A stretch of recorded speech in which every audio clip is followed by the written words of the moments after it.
দুপুরে রান্না করেছিলাম কাঁকরোল আলুর ভাজা, চিংড়ি মাছ টমেটো দিয়ে একটু গায়ে মাখা ঝোল, সাথে রিঠা মাছের ঝোল আর সজনে আলুর ভাজা।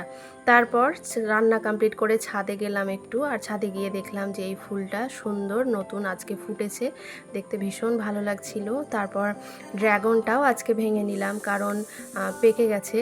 আর সেদিন ভাবছিলাম ভাঙবো, কিন্তু ভাঙা হয়নি, আর আজকে তার জন্যই ভেঙে নিলাম। আর ভাঙতে গিয়ে কি বাজেভাবে ভাঙলাম।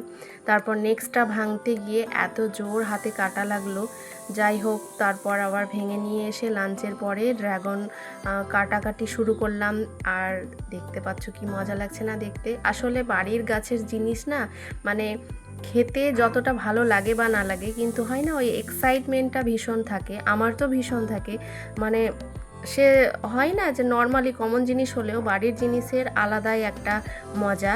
আর অন্যান্য ফল আমার বেশি ভালো লাগে, যেমন আপেল ভালো লাগে, তারপর পেয়ারা ভালো লাগে, কিন্তু ড্রাগনটা সেরকম ভালো লাগে না। এর থেকে আম আমার অনেক বেশি পছন্দের, কিন্তু ওই যে বাড়ির জিনিস আর ফল খেলেই গুণ, যার জন্য খেয়ে নিই এক দু পিস। আর আয়াত আমুটা আবার ড্রাগন ভীষণ পছন্দ করে, আনায়া একেবারে খায় না, কিন্তু আয়াতের আবার ভীষণ পছন্দ। আর শুধু যে খেলাম তা নয়, একটু লিপস্টিক লাগিয়ে নিলাম, কারণ ড্রাগন খেলেই আমার এরমভাবে লিপস্টিক লাগিয়ে নকশা করতে ভীষণ ভালো লাগে। সাথে আয়াতকেও চেষ্টা করছিলাম, কিন্তু ভাবছে মা পাগল হয়ে গেছে।